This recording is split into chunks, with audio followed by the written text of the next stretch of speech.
seniors on cleaning up your email during the holiday season. Annie, if you could introduce yourself and your topic for today, we would really appreciate that. And once again, thanks so much for presenting and happy holidays.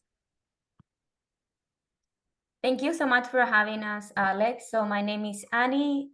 Most of you, I believe, know me. I work for a nonprofit organization called Cyber Seniors. The name is like right here above me. And today we are going to talk about cleaning up your email during this holiday season. I imagine you probably have a lot of emails you have not taken care of, which is okay. By the end of the season, you can do it right. I hope everybody is healthy, in the best mood they can be. I'm very happy that Alex invited me today. It's the 31st. I actually just finished my vacation and joined today after my vacation time. So it's nice to be with you. As Alex and we mentioned before, I have a disclaimer. And also at the end of the presentation, I will try to keep it short. It's not like a long presentation. So we have the time to do the New Year's resolution activity at the end. And I ask all of you, if you can participate, that would be nice and will make the experience much better for everybody. So with that in mind, I'm gonna share my screen. And when you can see, you can confirm that you can see my screen. Just give me a minute here and we can get going. Yeah, All righty. thank you, Annie. Again, make sure you utilize the chat. If you want to put any comments or questions or any New Year's resolutions yourself, or just anything you'd like to share in the chat, please do so today for the session.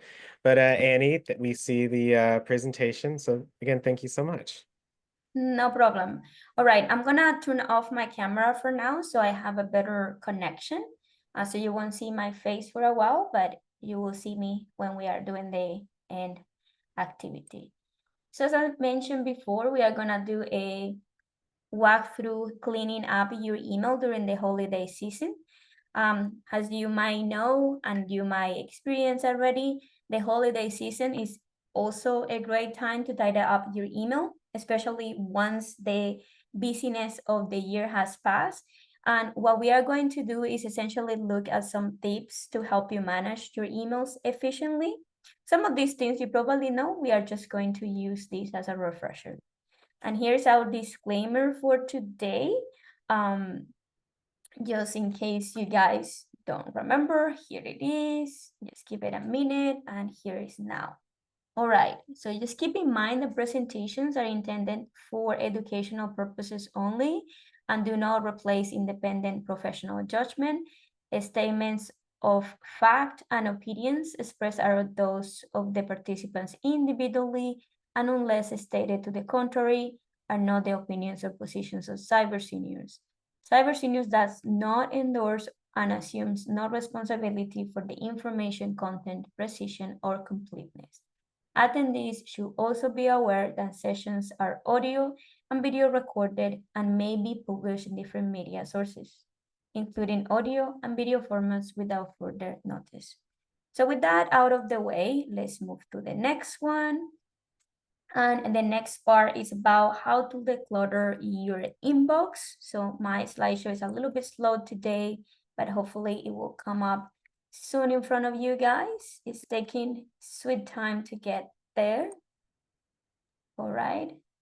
So can we see this declutter your email or we are still in the disclaimer? Oh, Annie, I see the disclaimer on the screen. Okay. Yeah, that's what I see as well. Okay. Let me stop for a sec here. Yeah.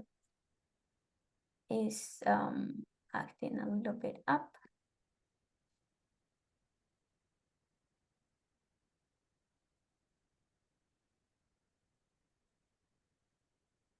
Yeah, I just saw the that slide you were talking about when you turn off the full screen. Yeah.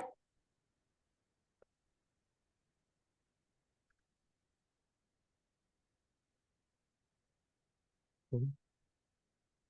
And please utilize the chat to share anything you would like to share with others. Annie, we see it now. Thank you so much.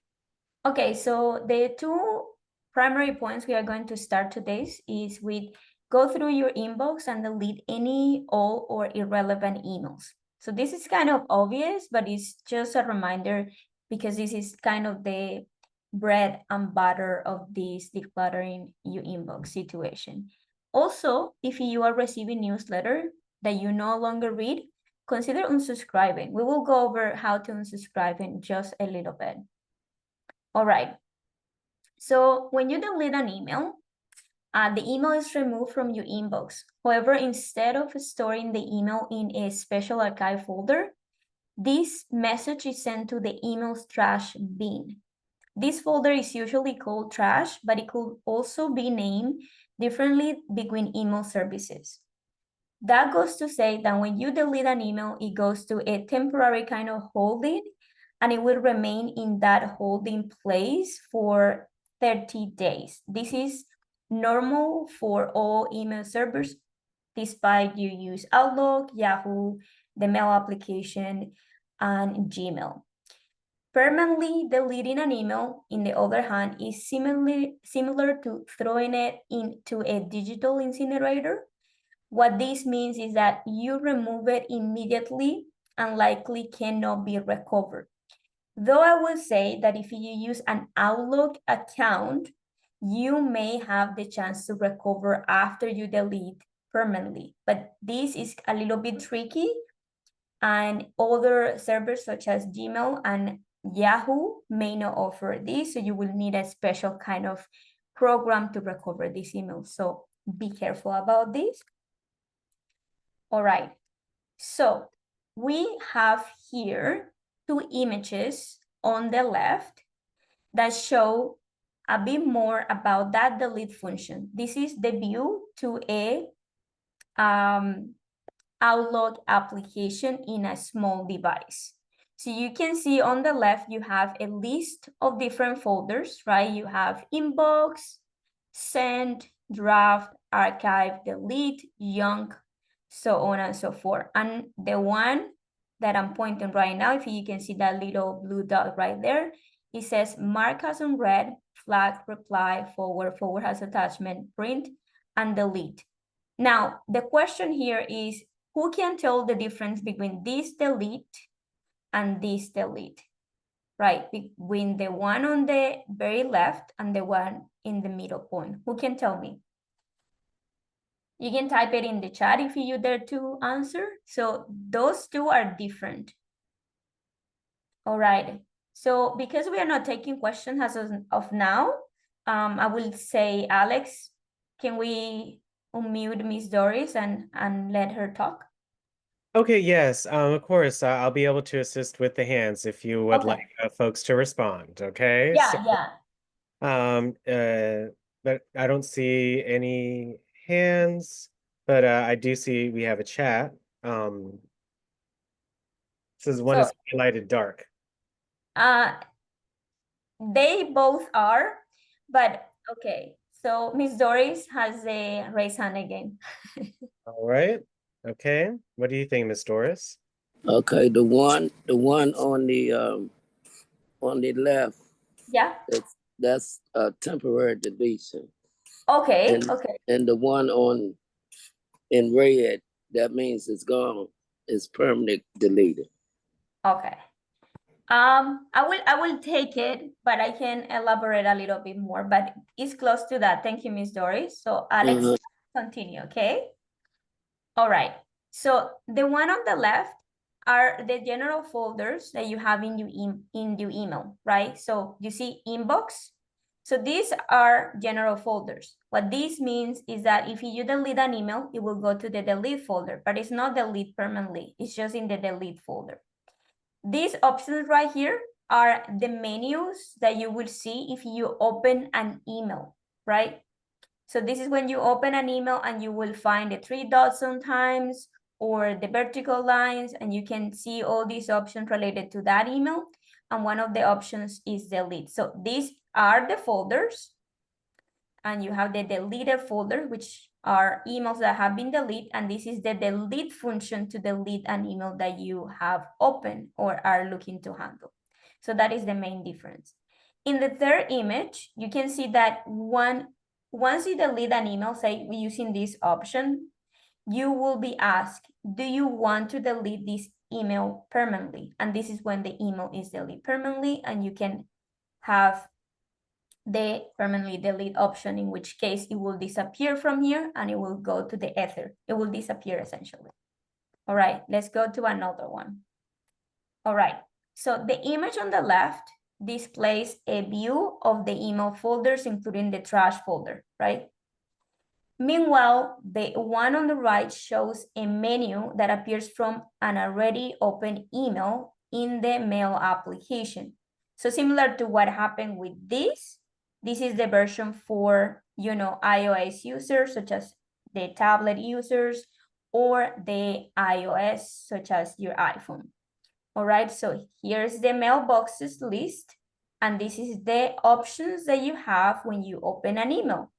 How do you get to those options? If you pay attention when you open an email, you often will find, can you see this little arrow right here at the bottom right corner? That is what shows this menu. And then you can trash the email. This is just the folder that this email is going to go once you trash it, okay? All right, so now going through your inbox. Okay, so who have heard about the search option before, or know what the search option is? Again, raise Anybody? your hand in Zoom if you'd like to indicate that you've used the search feature in an email. Again, you can hit more at the top right and then raise hand, or you can hit reactions at the bottom and then tap on raise hand, okay? Okay, we Okay. got one so far. Again, anyone else has used the search feature in an email app or website before? Okay, Miss Brenda, Miss Oh, Celeste. yeah, that's good. Saw a couple more hands. Perfect. All right. So let's go over exactly what the search tool is in regard to the email. So the search tool in emails is a powerful feature that helps you find a specific emails without having to scroll through your entire inbox. Now, if you are looking at my image, and I know it's not the biggest one, but at the very top, you will find that you have like a magnifying glass, and I have written down here cyber seniors.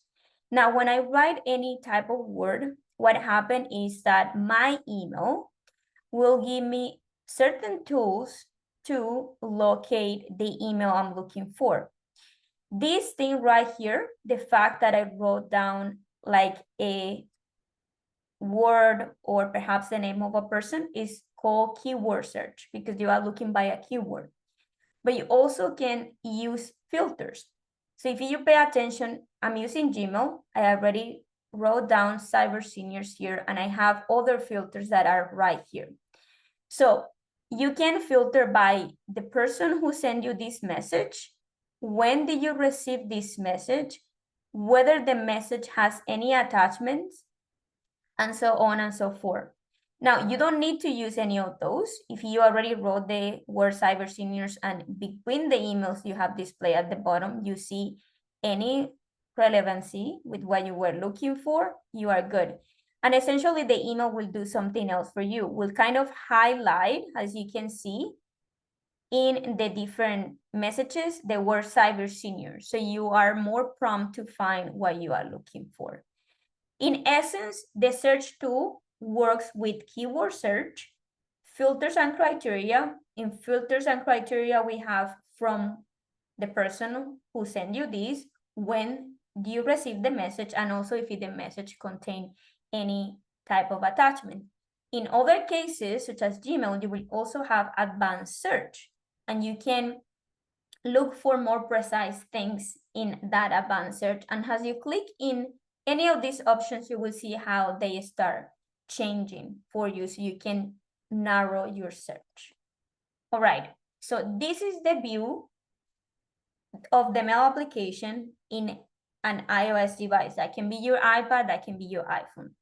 So It's kind of obvious, but you can see that it's very similar to what happened here. So in Gmail, and this is a look from a computer and a browser, you wrote down Cyber Seniors, and this is what popped up. If I do the same, I don't even need to write the whole word Cyber Seniors. I just type cyber. You see what happened here? So you can look in all mailboxes and current mailbox. So all mailboxes will see draft, will see off mail, will see send, inbox, will search everywhere. And current mailbox will be the last mailbox you saw before you actually open here. And at the very bottom, you also have something called suggestions. Suggestions are options based on what you have looked before in your mail application. So for instance, here I have Cyber Seniors Training, Cyber Seniors, Annie, and sender containing cyber, subject containing cyber, and you can essentially use any of these, which is a filter, to find that email, okay? When you add an email to the trash, how long does it remain there until deleted permanently? When you add an email to the trash, it stays there for 30 days until it's deleted for good. All right, so this is another case where I'm also using the word unsubscribe, right? And this is kind of a good tool because not all the time people know how to unsubscribe for some, or know how to find the services they no longer need. So if I use the unsubscribe word with my search tool, and I use that search bar at the top and I write down unsubscribe, any services that I can unsubscribe from will appear. So in my case, I have two services disclaimed here. One is Lumosity, another is called TeamGo Connect. Now, if I go, for example, for the second option, this is how it's gonna look. Now that I click in the list, I will see the email bigger. And then when I open the email at the very top, I will see the unsubscribe button in a blue color. This won't look always the same. Sometimes it will be in a different position, and I will show you how that looked like. So in this case, I will click on subscribe, and essentially I'll just follow the steps shown on the screen to unsubscribe from this service. Let's say that instead of the TeamGo Connect email, I go for the Lumosity email, and this is at the very bottom of my email message. And keep in mind, this is once you open the email, right? Once you open the email, you can scroll down at the very bottom of the email, and oftentimes you will see your email in blue letters, and beside your email, you will see unsubscribe. What follows is the ways that you can unsubscribe from things. So for example, here in Lumosity, they ask me, what kind of things do you want to unsubscribe from? So you want to unsubscribe from games, from science, networking, special offers, and I don't know, it's very small, I know, but essentially each of these options have a check mark. So you can decide what kind of emails you receive and what kind of emails you don't need. Now, if you don't want to do any of these, there would be also the option unsubscribe from all emails, in which case this service should not be sending any more emails because you are unsubscribing from any other thing. But these kind of steps depends on the service you are unsubscribing from. And that is why I think that unsubscribe search option is useful, because you can see what kind of services are currently sending you newsletters that you can unsubscribe from, right? And this is the simple way to do it. I know some of the services will be a little bit more complex. It will redirect you to a different page. You will have to unsubscribe, unselect certain things, but this is kind of the simple option, just for you to have an idea. When you delete emails, does that free up storage space? Yes, it does free up storage space. It does not free up space if you send them to archive, because archive is still associated to storage. But we'll see a little bit more of that, I think, in the next couple of slides. Okay, I have another question. So we should unsubscribe first and then delete. Likely when you unsubscribe, it will also give you an option to delete the email or block. You can select accordingly. But yeah, you should unsubscribe first and then delete. But it depends on what options you see in front of you when you are unsubscribing. More about organizing with folders and labels. So getting rid of spam emails from your inbox helps you stay focused and minimizes digital clutter. Same with creating folders or labels for different categories such as work, personal, bills, and more can help you organize your emails into the appropriate folders, which by essence will keep your inbox tidy. So essentially creating folders would also help you with the organization of your inbox. Now, most people will think that spam and junk are the same, and generally they are, but it depends on the concept of each email server, right? How they utilize the terminology, because some of them will say spam, some others will say junk. But yeah, in essence, it's the same. I think I went a little bit complicated there. Essentially, both terms describe unsolicited, irrelevant, or inappropriate messages sent over the internet, typically to a large number of users. That is the reason why they will end in a spam or junk, because sometimes at the same time you're receiving a message, thousands of other people are also. If your email doesn't recognize the sender, that can also prompt the email to classify as a spam or junk. So here we have a nice exercise, and I hope that you guys pay attention and that you can see. If you cannot see or read correctly, I will read a couple and you can tell me what issues do you identify in these email messages. So if you were to see this inbox such as it is, and I did exactly what I did with unsubscribe. I went to the search tool at the bottom, at the top of my inbox, and I wrote down a spam. And when I write down a spam, now I will see this. So now I want you in the chat, if you can, to type down what issues do you see from the emails on the screen right now.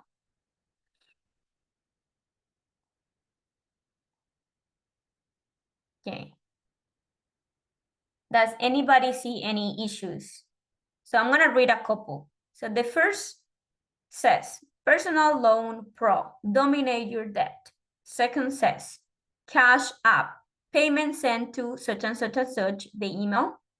Shopping reward, congratulations, you are the lucky online winner. Food stamp, find out if you qualify, get help with your application. Last minute giveaway, congratulations, you are the lucky online winner. So what commonalities you find between those 5 emails I just mentioned? Anybody? Any takers? Okay. Don't you worry, I also have here, okay, Celeste. And make sure you can utilize the chat or raise your hand whenever Annie asks a question, okay? Either or is fine. Yeah. Yeah, okay, Miss Celeste, what do you say? Open immediately. Yep. Open Yes, immediately. that's not a good thing. Okay. Yeah. And unclaimed stimulus. Okay, claim stimulus. Yeah, good one. Yeah, this one right here, the last one, right? Maybe the rightful beneficiary of unclaimed stimulus or stimulus. What about you, Brenda? What do you think? I say that Cash App. The Cash App. Okay. Yeah. I mean, you guys are right. So Look like all of them are. Yeah, all of them. And that is why when you write down a spam in the search bar, see what comes, right? And this is what comes from me. So the email is helping me identify them in case I don't know. But there are certain things here. So for example, unexpected contact. One of the easiest ways to identify a scammer is if they contact you first. Like this is out of the blue. If you receive a message, phone call, or email from someone you don't know, verify their identity by directly contacting the agency they claim to be from or business they claim to represent if you have a number on file. If this is not relevant to you, don't even bother. And yes, good job all. Unrealistic promises. So here, this one that says amazing deals, confirmation received, or Apple iPhone 12, your name came up from an Apple iPhone. I mean, that might be a sweepstake or raffle, something like that. If something appears too good to be true, it's unlikely scam. Overly personable, right? The person is kind of not professional, especially if they claim to be from a company or organization. And some of them, as some of you mentioned, creating a sense of urgency. So for example, the unclaimed stimulus, and also the last minute giveaway, and also shopping reward, that creates like a sense of reading that email. So that is what the scammer wants, for you to act quickly to prevent you from investigating their claim. They often create a false sense of urgency to pressure you into making hasty decisions. And also they could be preying on your emotions. So this one right here with the stars that says open immediately, winning notification, that will catch up anybody's attention. Same with the dollar symbol. I hope you guys noticed those. I hope that you did. Are preying on the people's emotion, right? They are creating an impact visually when they send it like that. And now here are symbols that are related to spam and junk. Have you guys seen any of these before? You can type it in the chat if you want. If you don't, I will go over each of these. Or raise your hands. Again, Yeah, Zoom, if you have seen them see. before, you can raise your hand. Yes. Okay, Miss Yeah, Caroline. and the chat. Yeah. Love to see your thoughts. Yeah. Definitely the first one. The first one, yes, for sure, right? This one is kind of It's very like common. very common. Yes, it is very common. All right. Miss Celeste has seen them, and I assume most of you will see either of these. So this one is a spam for Gmail, right? This one is junk for Outlook, and this is also junk for the mail application. So when you see this icon, right, it's either the folder, or when you open the email and beside the word junk, you will see this icon. So those three are an indication to mark an email as spam or junk in different email servers. Alrighty. Right. In this image, there are two different ways to access the junk function. What is the difference between them? It's similar to a previous question though, but I want to see if you catch it up. So in this image, there are two ways to access the junk function. What is the difference between them? So Geraldine? Mute. Okay, the one to the right is Yep. it is the individual email. Okay, good. And the one to the left, that would be for all of the emails. Yes, very good. So the one on the left is the junk for all the emails that have been categorized like that. And the one on the right would be if an email is, you know, or has arrived to your inbox and you want to report it as junk because you think it's junk, right? Very good. Thank you. Alrighty, let's keep going.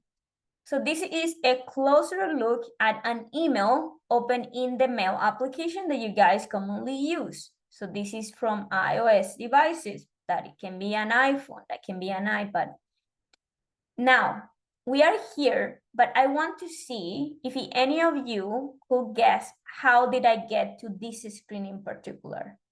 Who knows how did I get from opening the email to this prompt right here? So essentially, could you guess how to access this menu after opening the email message so you can block a contact who might be troubling you? So who dares to say? And pay attention to where that drop down is pointing from, right? Because that is your answer right there. So I had the email open. All right. So Kim says tap on contact. I'm assuming CT is contact.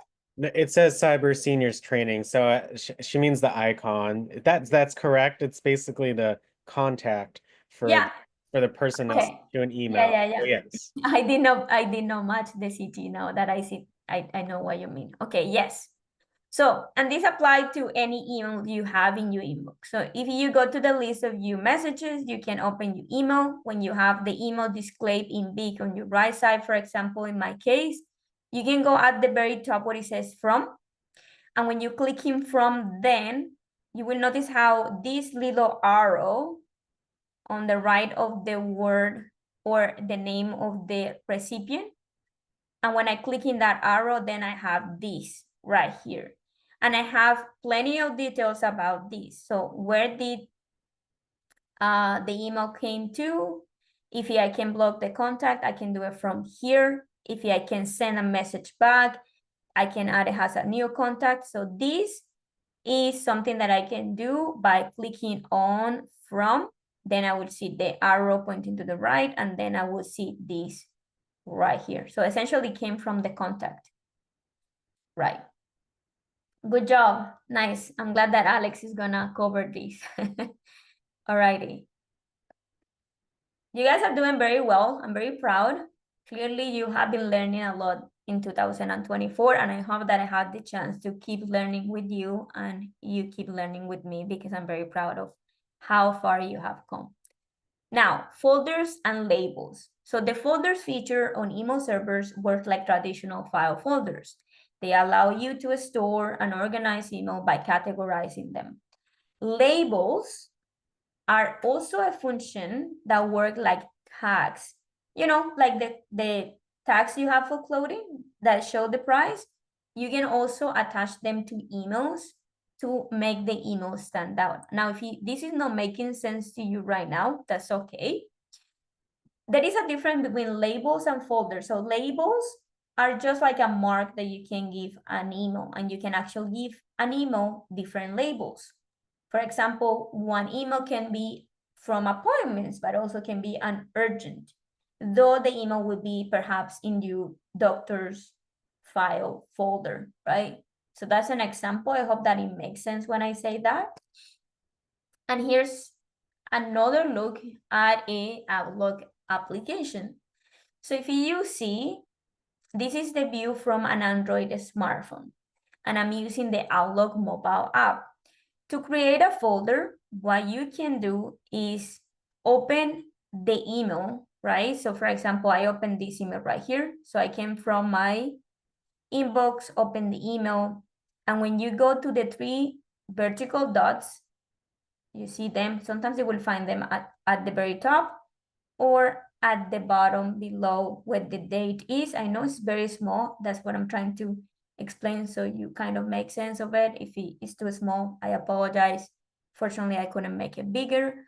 But essentially, when you go to the three dots, vertical dots, you will see the list of choices. And between the list of choices, you will find an option that is called Move to Folder.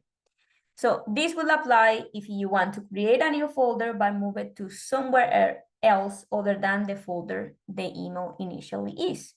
And then you can find the little icon that has the folder shape with a plus sign. You can name it, give it a name as you wish. And once you have done that, you can click Create and Move.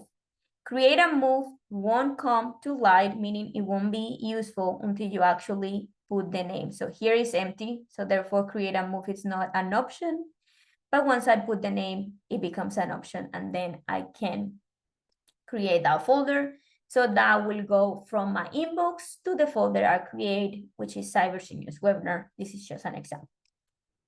So this is an example from a desktop computer. So I'm using Gmail in this example. The icon, it looks slightly similar.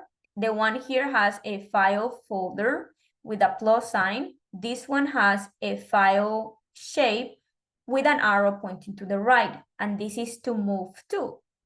And again, you can move to a different location other than the one the email initially was. In this case, it was in inbox, but you can move it to other destinations, including creating new one.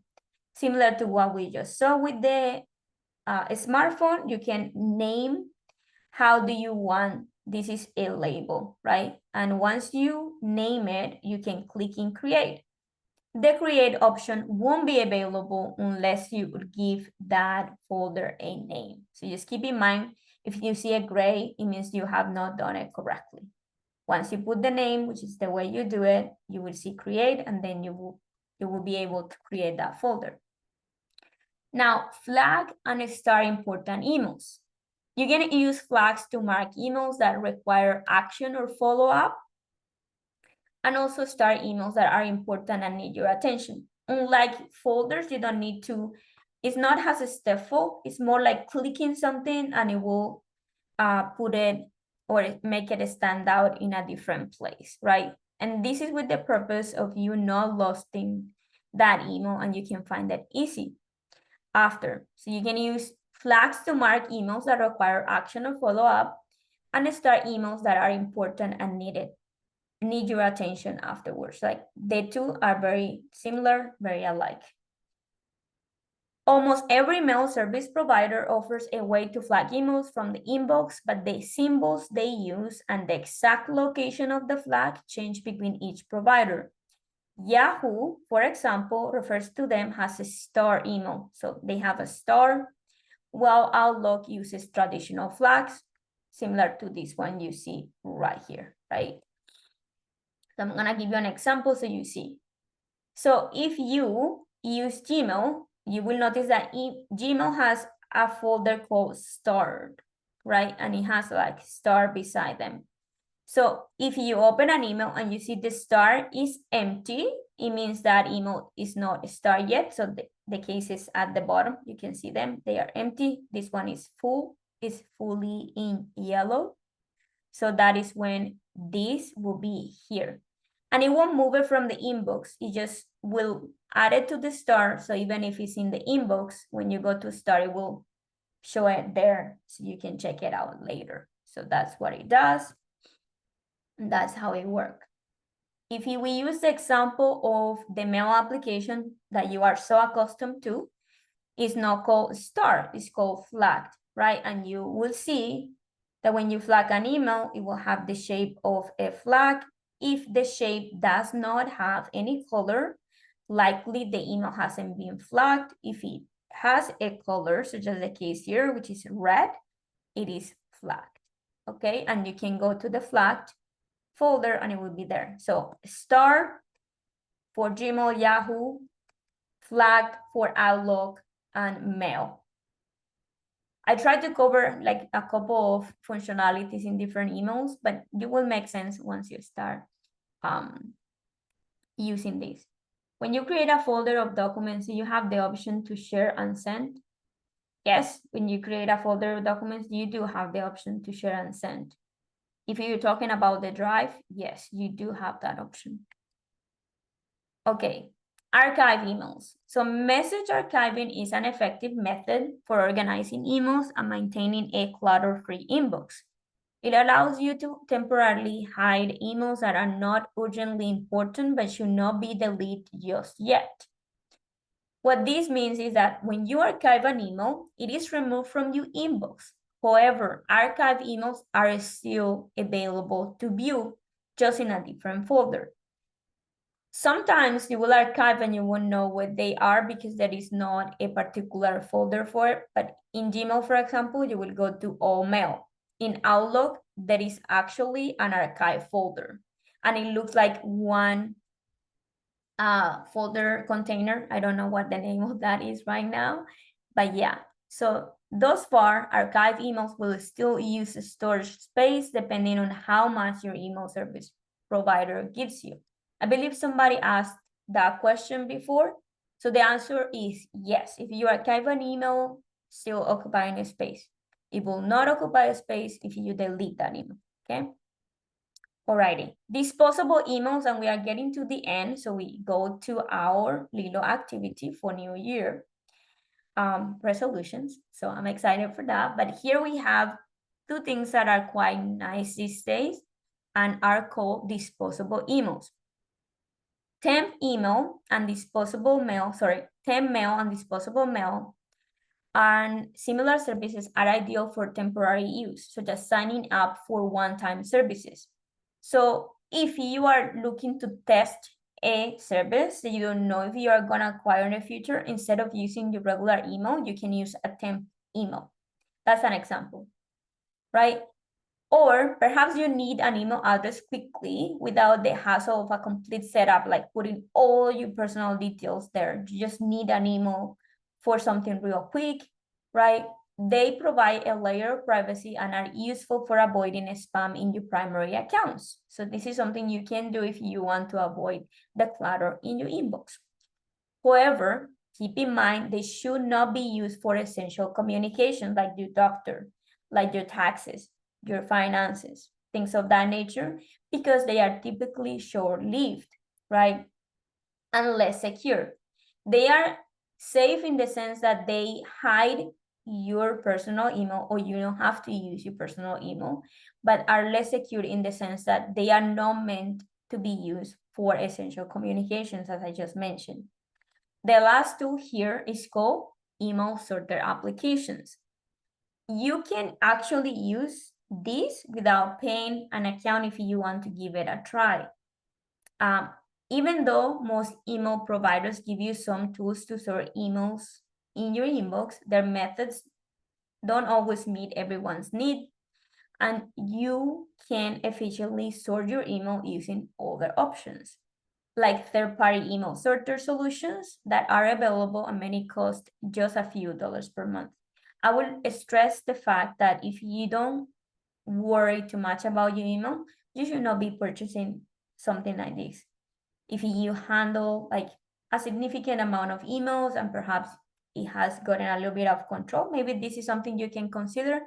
I know that we all try to save a buck or two every once in a while, so that's what I did this disclaimer. That goes to say that Cleanimer offer one account, which is $9.99 per month, and SaneBox is $7 per month.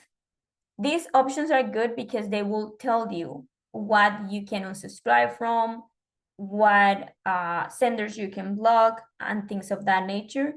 But if you get good at using some of the tools we have mentioned, probably this is kind of redundant, but this is something else that I brought to you in case you want to take a look at it. And that is essentially the end of our presentation. I will thank you all for listening to what I have to say today about these tools. And if you need any assistance or want to know more about Cyber Seniors, you can go to www.cyberseniors.org or call the 1-844-217-3057, Monday through Friday from 9 a.m. to 5 p.m.